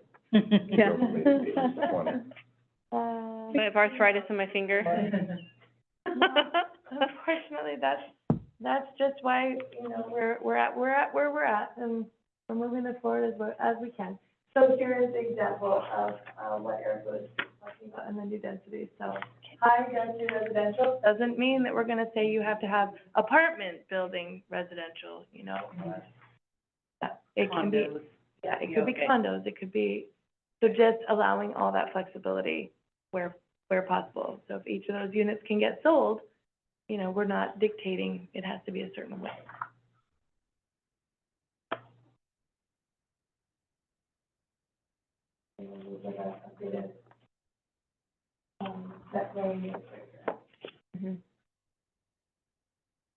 And you see high density doesn't have a maximum. Yeah. It does have, there is still maximum height on buildings throughout the city in each zone. And that's because as you build up higher, if you decide you're gonna build a 10-story skyscraper, you're gonna have an impact on the people around you in terms of the shadowing, in terms of the viewscape, in terms of, the light and the quality of life of the folks around you. So that's part of the reason we do that. All right, so when we're talking about ambiguity, I feel like we've solved that one. Does anyone else have any questions or other ways that we need to address that? Oh, Commissioner Kirkpatrick. I just offer a comment for people to take home with them while they continue to read on this, is, the bottom line that we see from the plan as it is presented now is that our objective is by 2040 to turn Tumwater into a place for people to live. The jobs are going to be somewhere else. I don't know if that's really what we want to do. Do we want to be a neighborhood community or do we not? But that's what this plan is setting a goal for us to do by 2040, is to take all these new people in and find them a place to live, but not to find jobs for them. Now, right now, we are high on the level of state employees in Tumwater, and those are affordable jobs. In other words, those people can afford to buy housing. That's the biggest drop back between now and 2040, or the biggest reduction in people is state employees. When you go in and look at what we are forecasting to happen. In other words, those state employee jobs aren't going to be in Tumwater anymore. They're going to be someplace else, as are all the other jobs. We aren't accounting for all those additional people coming in having jobs. Right. I think in some cases, since so much of the legislature and updates at the state level have been on housing and how to account for housing, and it's been very new, and it has taken a lot of our focus. And it also gets back to Commissioner Robbins' point about, are we considering when we rezone or change zoning, what that does to the economic situation in our community? And I think that's why we have certain commercial areas set aside, and we do, even if it doesn't have a commercial use on it now, we have land set aside for commercial purposes. And so, yeah, Erica, did you have something to add? Yeah. That is something we would like to address in the economic plan as well, but we don't have a staff person. We are doing interviews. Economic development Yeah, coordinator. the economic development coordinator. Because we did hire a consultant who helped us dive into some of the data with jobs, demographics, what we're seeing, where people are going. I think that's a good comment and something to consider, because it is housing. This update in legislature, like Dana was saying, was really focused on housing because we're in a housing crisis. Are you concerned with our designations and our land use that we're maybe not providing enough opportunity for the creation of jobs? I'm concerned with the land use chapter. Yep. Land use chapter itself is headed straight for a neighborhood community. So it's what we forecast between now and 2040 is a reduction in jobs in the city of Tumwater, and a doubling of population. And there's only one way that's going to happen, is those people are going to find jobs somewhere they can commute to, maybe to Yelm, because they'd rather live here. But Right. The fact remains, the trajectory of this plan is toward a neighborhood community for the city of Tumwater.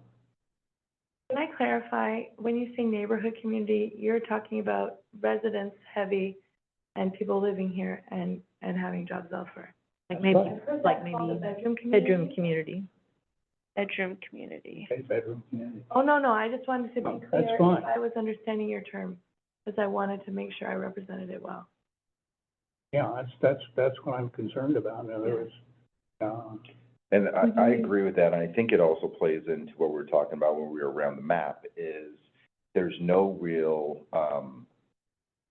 sense of community where people can come together and have this downtown area.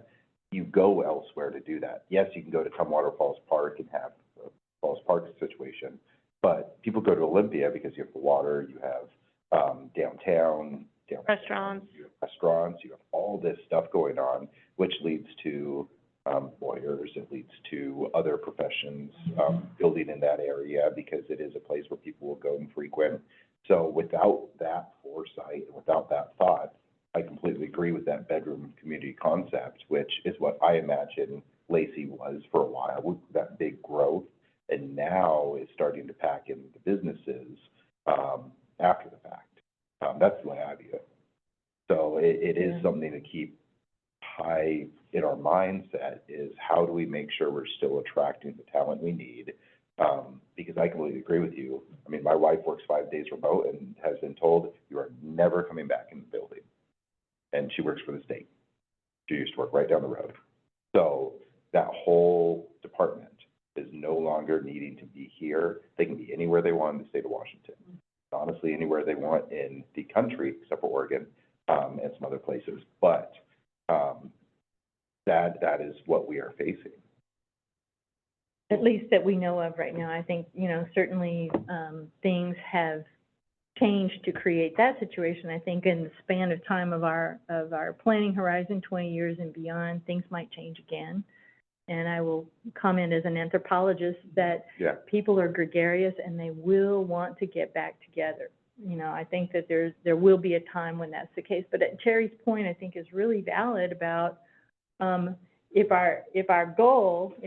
the goal that the city create a neighborhood town, a bedroom community only, and not replace jobs, not replace business, not replace, which, yes, I agree, I don't think that's their goal, then we need to get that. I think that, to your opening remark about how interwoven this is, the land use is, to all the other elements, that economic component is just really key about how, we lost the brewery, and I don't remember when, but, that was several hundred Early jobs, 2000s. right? And that wasn't just the several hundred jobs, that was the families and the support people and all the rest of everything that meant that was viable.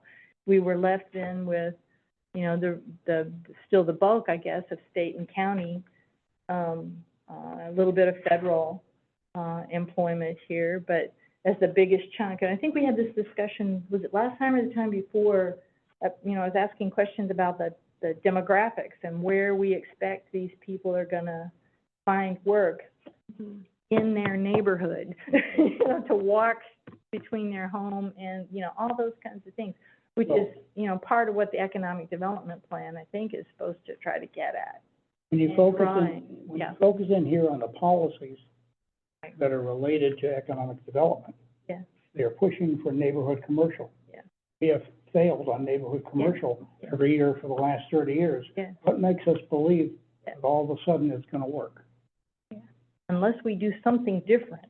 By Right. denying them bus service, I guess we will require them to walk to their neighborhood commercial.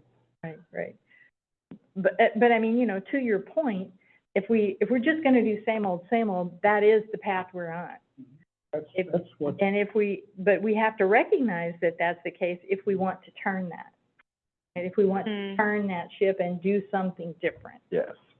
And one thing, do we have a map of what it looks like 20 years from now with the 20,000 additional people and 9,000, however many homes? You don't have time. This is the future land use map, this isn't current. Okay, so That is the this future is what it is. Okay, good. Thank you. that's what scares me. Yeah. Would it be helpful to see what it is now and then what it's changing to? I think it I would would just hope be it. from Yeah, Yeah. yeah. because, it's hard to wrap your mind around it. I mean, looking at this Right. and then seeing how much the airport takes up of our Land mass. land, it's astounding. Right, so and that's something about zoning maps versus future land use maps. So the future land use map sets what we want for the zoning, and then the zoning follows that, okay, just like the goals and the policies. So what we actually have for land use may not match our zoning, right? Because especially for mixed use, Yeah. we have in mixed use, we can allow commercial, we can allow residential. The split might be different depending on what goes in there. Even in residential areas, we have some residential areas that outright allow commercial uses, just depending on the density and that kind of thing. So even, I'll have to see if we can get a current, like an actual snapshot current land use map, because things change quite quickly. Mhm. So I will have to see if TRPC has that, because they're the ones that really provide that information to us. How we know what's being used right now is from them, and they don't even want to segregate out between commercial uses and industrial uses. That it gets pretty tricky because they're using a combination of data, in some cases aerial, see how small so they use LiDAR data, but then they also use, if I'm not mistaken, I don't know if it's not sales tax, but it is, like they relate it back to the zoning, so what is allowed here? Well, it couldn't be this because it's not allowed there. And kind of a little bit of deductive reasoning and logic. So it's not as cut and dried of like what we actually have. And there may be ways to get exactly what we have, but I don't know about a map visual representation. I would love to see it from 1850 now, and see where we've ebbed and flowed and changed, and see if it makes sense. In and 2 doesn't- weeks, Dad. I haven't We'll have to get the scrolls out. Oh, I love it. We'll see what we can do, and recognizing that we have the transportation chapter to finish up, and we have the rest of Yeah. the development code to finish up, and we have projects that are pushing us forward. Get you in touch with the state archivist. I would like to say we can dive into actual uses and, what is allowed in the zoning districts when we do the development code. That's where we'll see more of the zone districts allowed uses, and then we can kind of break it down. Yeah, so we could do mixed use here, but that also means you can do these type of things. This might just, yeah, I hope that makes sense, the difference between land use designation and zoning. Okay. Well, and the last comment I want to make, this map is great because this has stemmed so much conversation, and I think having this visual is really helpful, so thank you for bringing it today, because it does paint a dark picture of residential, and then airport. And I think, one more clarification, if I could, Commissioner Kirkpatrick, is that you saw our forecast as decreasing in jobs. Like, the numbers that we provided within the chapter show that we're decreasing in jobs and increasing in residences. Is that where your comment stemmed from, or did it stem from looking at this map and seeing all yellow? Or both? There's a couple of charts in there that show what the percentage of the people are doing. Yeah. And the one that changes the most is a reduction in state employees. In other words, this is probably the biggest source of people with affordable incomes. And the thing that goes up is other services, whatever other services. Probably it means those neighborhood commercial areas. Well, I mean, you know, Or the dark wall. another way, I don't want to belabor this too much, and we need to do a time check, but I'm also curious, about, you know, I don't know how, I was kind of asking about this last time, I think, is how much of our population is, no longer in the workforce, right? But still perfectly solvent and living here. And they may be moving to a commercial, you know, adult living, I forget what you call those places, group. Most of which are in Lacey. Well, there's some here, but the point is, can we encourage some of that? Because those are actual businesses, some of them are nonprofits, but they operate like businesses and hire people. Yeah, employees, yeah. The town I grew up in, that So- was the number one thing. Right, And so- it caused, no, in Medford, Oregon, but it had the manor on the hill, and it had all this stuff, Right. and that caused the town to grow up around it and thrive. Right, so that's another part of our economy, if we could get an economic development, you know, that might be relevant for the near term and beyond, for what our economy here in the city of Tumwater will be based upon, if not just state government.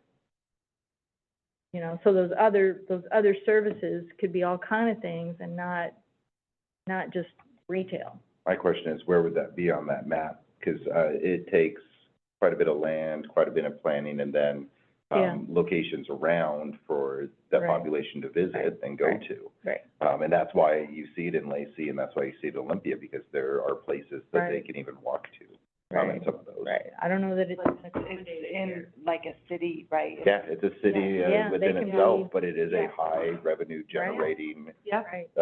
by medical, Correct. by. yes, and we don't have, No. But we could, Mind if we check in with Grace? yeah. Has she got her, sorry if I left her out, but, Commissioner Edwards, did you have any remarks? We hate to have let you out. We've been just like pretty freewheeling here. No, I just really appreciate the discussion, and I am, very much in agreement kind of with what's being said, right? I do think it is important that we take a step back and really look holistically at what all of this means and where really do we want to go, right? And knowing that, yes, it is still quite a ways in the future that we're thinking about, so things change and, we don't have like a crystal ball to tell us exactly. But I think, it's really important to kind of look at the fundamentals of what we want Tumwater to be. And that these are some really tough questions or really good questions that we'll kind of have to think about moving forward to kind of fully start fleshing out that picture to make sure that we are, as we discussed, kind of truly moving in the direction that we want to go and not just kind of on this, well, this is what we've done before, or this is, where we're going just because it's what's written down or something like that. But it's really the direction that the people of Tumwater would like to go and would like to see. Thank you. I think the community center's a good step in the right direction. I think that is Mm-hmm. one of the greatest things that I've seen, and going to and listening and getting the involvement. I think the community center is big A plus, gold star, whatever you want to call it, for the community and for the city. And it's I agree. interesting, when Briggs YMCA moved out onto Yelm Highway, the number of businesses that developed, the number of living entities that developed all around it. And I'm gonna really advocate for a swimming pool, because it says community center or swimming pool. It needs to be both. Mhm. But I guess I need to send that to a council member. Something I do want to bring up, and it's been a very long day, so I forget the term, but it's what, the museum's doing, it's what Lacey's doing with RAC. What is that term of financing? I'll get back to you on it, but, Tumwater, Not REIT. no, Tumwater's not doing it. Olympia's doing one, Lacey's The doing one. benefit district? It's what district? Whatever it's called. Transportation benefit district? No. One of- I'll look at it. Okay. Tumwater's not doing it, and it's where that land is set aside and the proceeds from that land go towards, a community center, a, children's museum, amphitheater, a stadium, a swimming pool, all of these different things, a RAC, which is what is being built in Lacey. Why is Tumwater not looking at that as a funding source for building? Well, I will have to know what the funding Yes, source is. I'll Yeah. bid eventually. Okay. So that's just something, we'll put a pin in it for now, but it's something that is a it's put on by the city with it's a public-private partnership. And I'll think of it, so, Yeah, you should, if you could email us when you, brain starts working. yeah, when you figure out. I'll also take a look at the lands for public purposes, because in that we talk about the capital facilities plan, which identifies how we get funding. Yeah, the funding sources and the benefit districts, and we talk about financing. Public Facilities District, Yeah. check it out. So it's something that, the museum's doing it for our expansion, the RAC's doing it for theirs, City of Bellingham, all over Washington State, these cities are utilizing, these funds. And it's a municipal corporation with independent taxing authority, and it's great to build out some of these projects. And it's a way of partnering with a public-private entity to build something, so. Okay, yeah, that's. Let me just check in and see in the remaining 21 minutes and some odd,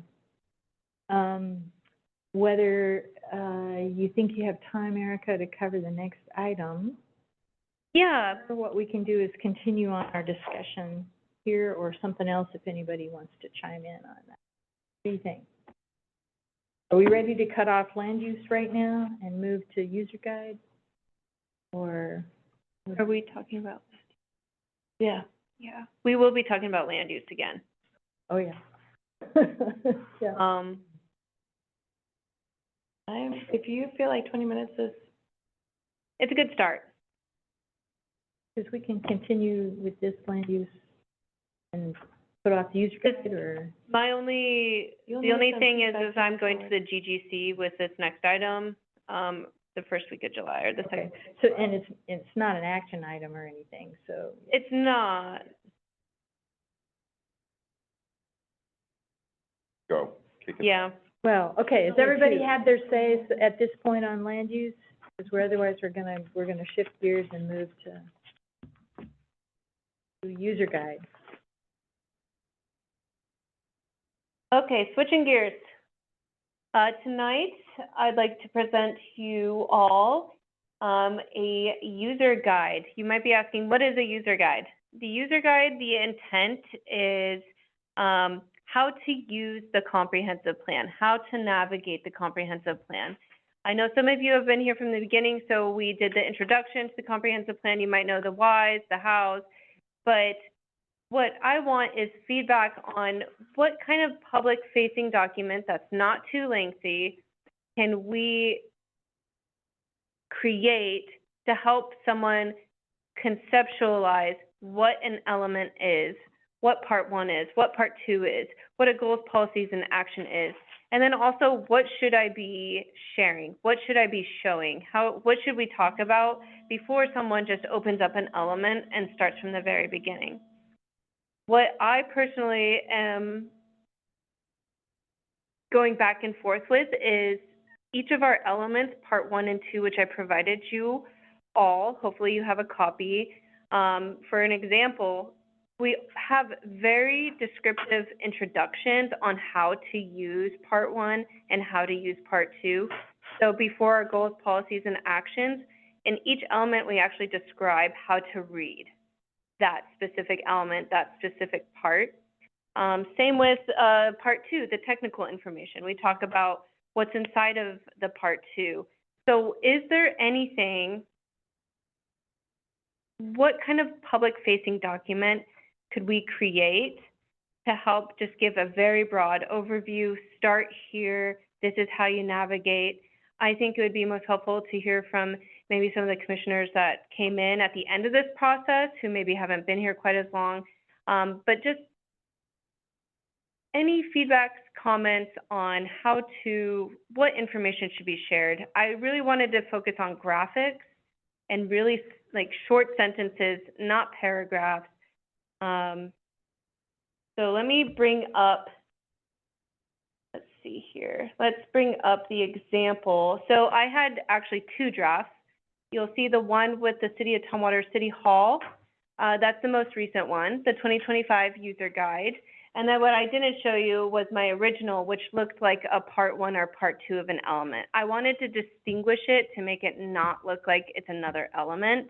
So that's why I changed the design to the 2025 user guide that I provided you all. Let's see. I hope it's this one. Perfect. So Erica, before you get started, who's the intended user of the user's guide? The public. Okay, Anybody. So this would be like on our website? Is Yeah. that what you're saying? This is going to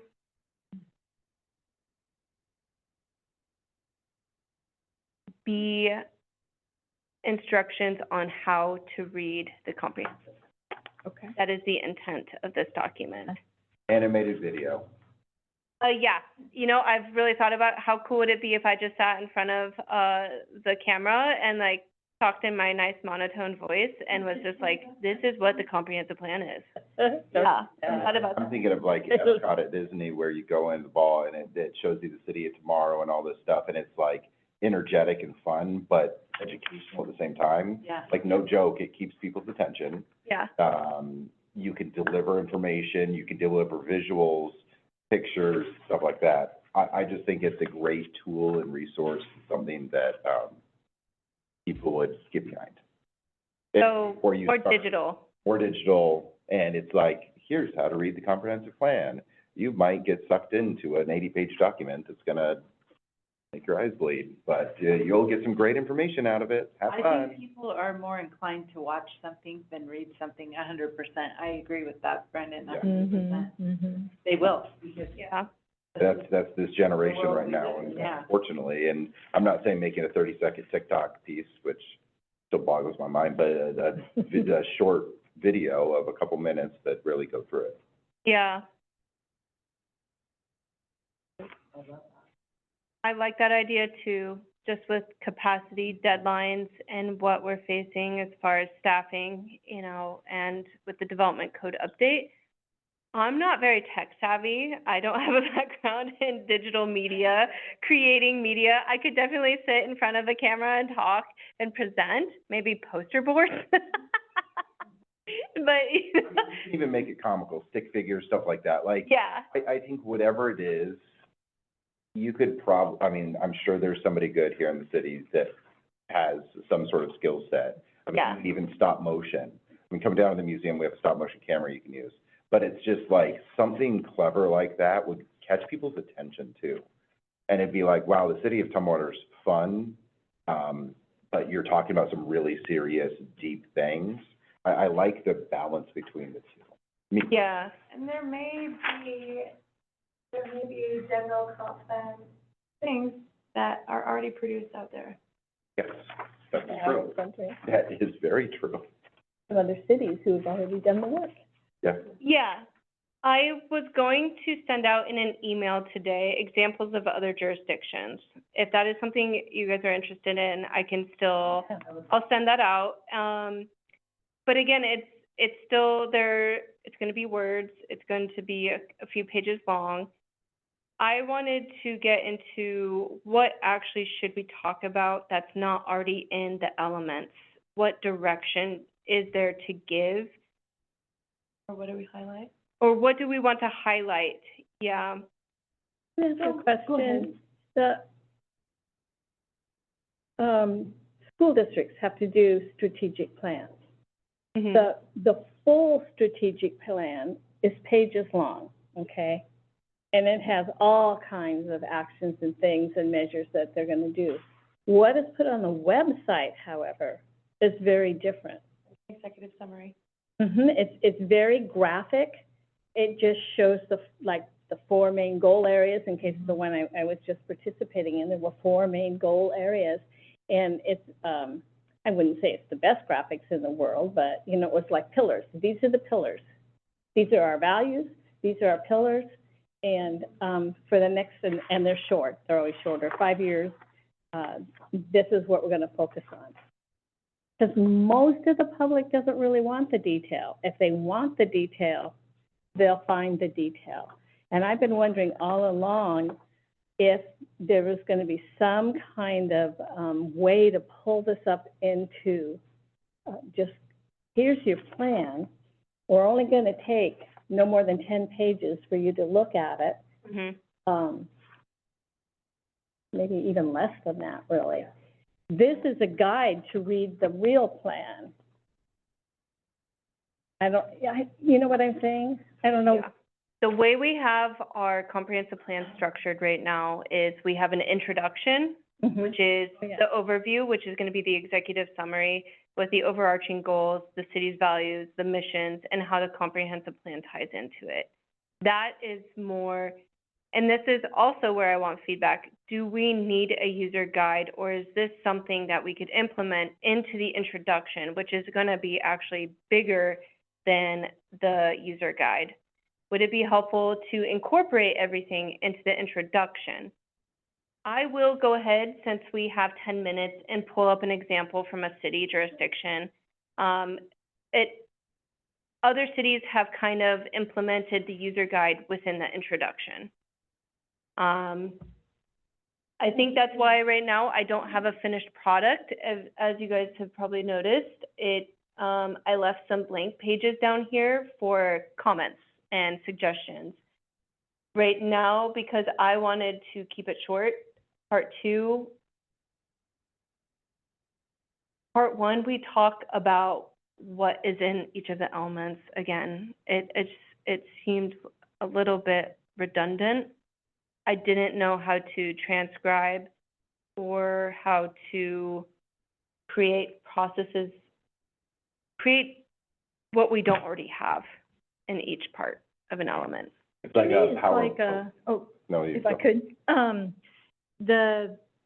to me, I like the idea of having, if you're gonna have text as a guide, fold it into something introductory in the document itself, but that could stand alone too. Mhm. And it's a guide to what do you need to know. And I think some of the key things that we want to convey in something like that, in something like the guide, is where do I go to find the information that I'm interested in? So some sort of a map, something, go here, whatever, if you're interested. Or how will it affect me, or, whoever? What are gonna be the changes that I can expect Yes. to see Beautiful. in this city, right? So that's the kind of thing I think you want to, if this is intended for just raw public Hmm. that are not going to dig into the, even 10 pages of complex. Yeah. You just want to convey those basic kinds of things. Chances are good that probably, most people won't even see that. But if you can convey those things, how's it going to affect me? When is it going to affect me? What can I expect?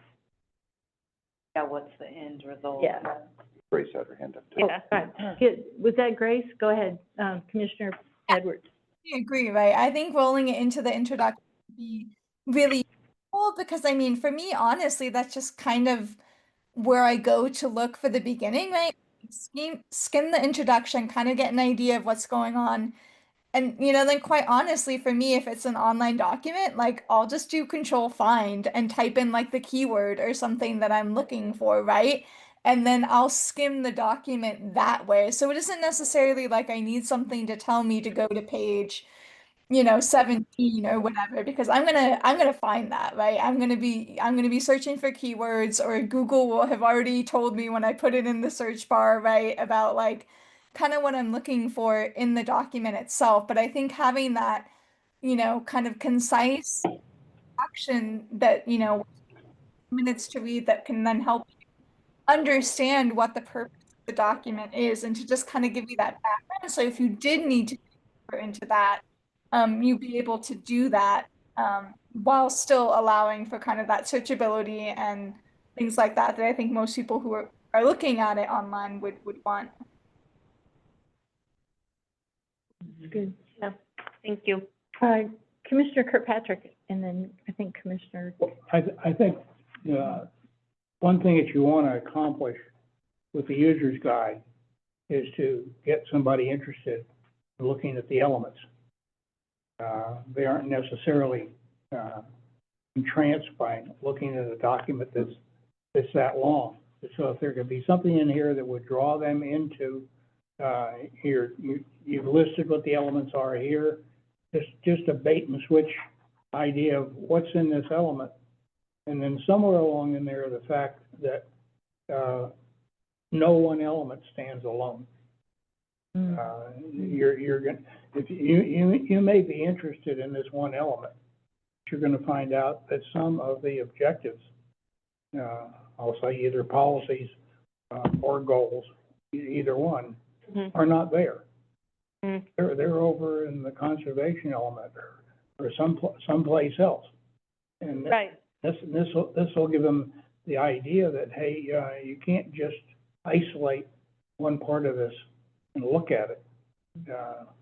And that's spoken of in most of the elements, but,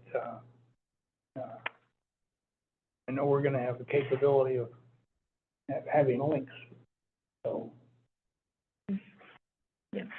Yeah, that's great feedback. I'm gonna, for the last few minutes, take a look at another example, some examples from the jurisdiction.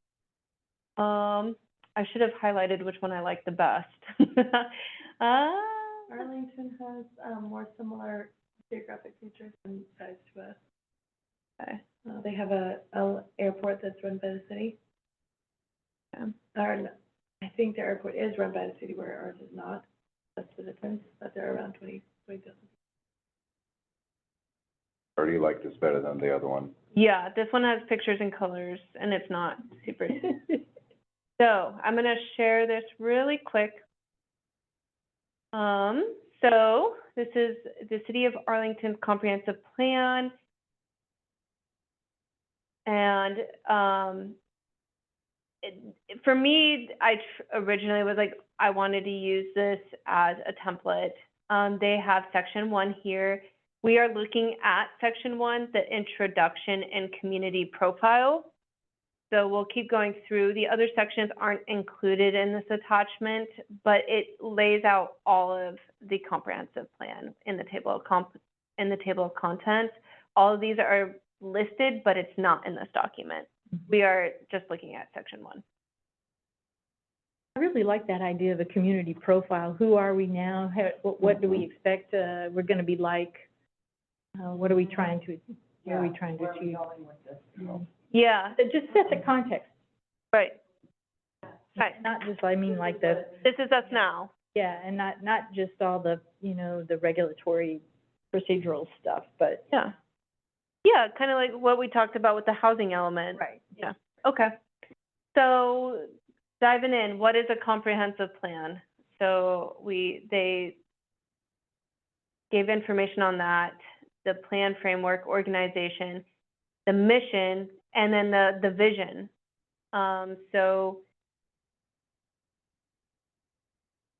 these are like the pillars, I think someone had mentioned. We talked about pillars, the pillars of the plan.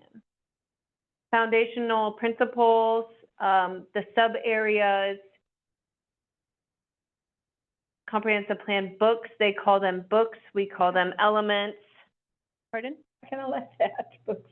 You like the books? The scrolls? It's more Okay. apt, just like, you're gonna get over 100 pages, that's a book.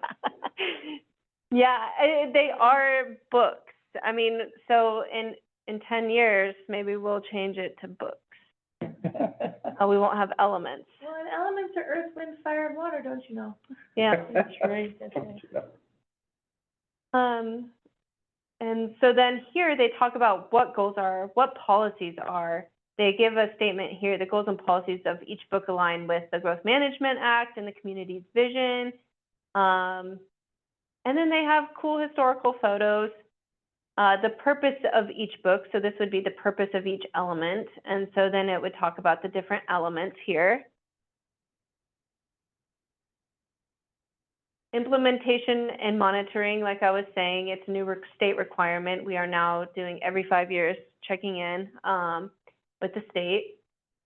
You know, one of the key things I think that need to be front and center, if not in the user guide, in the comprehensive plan itself, is, you know, what are some of the big actions that the city will be taking as a result of this update? You know, whatever they are. I'm not talking about all of the, you know, 9.12.23 A sub 2 or whatever, but what are some big things that people are going to see the city take action on? Yeah. Well, this is a lot of writing. This is a lot of writing. This is an introduction, remember? So I'm tasked with doing the introduction and then also the user guide. Yeah. Right. And I wanted to see if this introduction actually put the user guide within it. Yeah. So it kind of went into the user guide. It explained what the goals and policies were. It talked about the elements, the individual elements, what those elements include. But then it's also talking about relationships, city council priorities, homeowners priorities, our goals, our visions, our mission. Going down, and then it's a map of the city jurisdictions, the location, community profile, past, present, future, so they have a timeline here. Love that. I think that's, And then we have present day.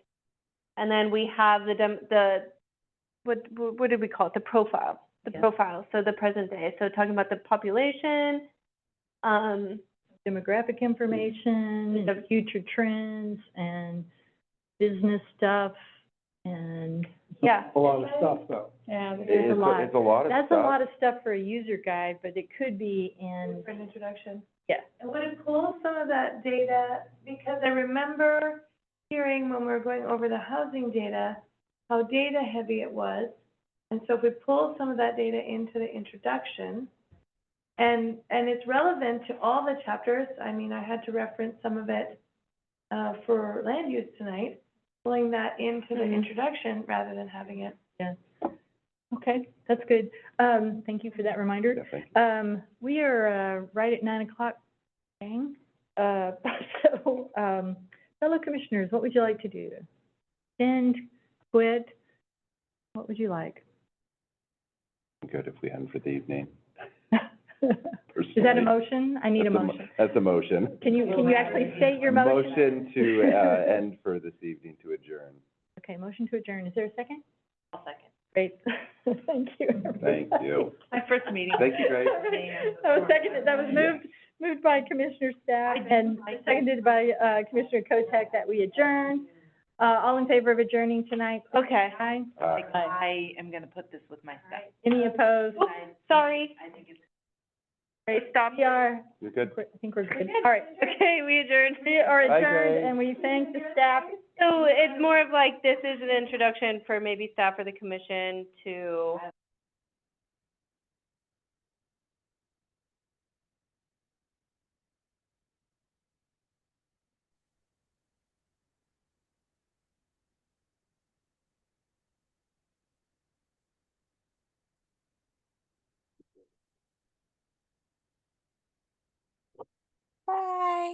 Good night. Bye.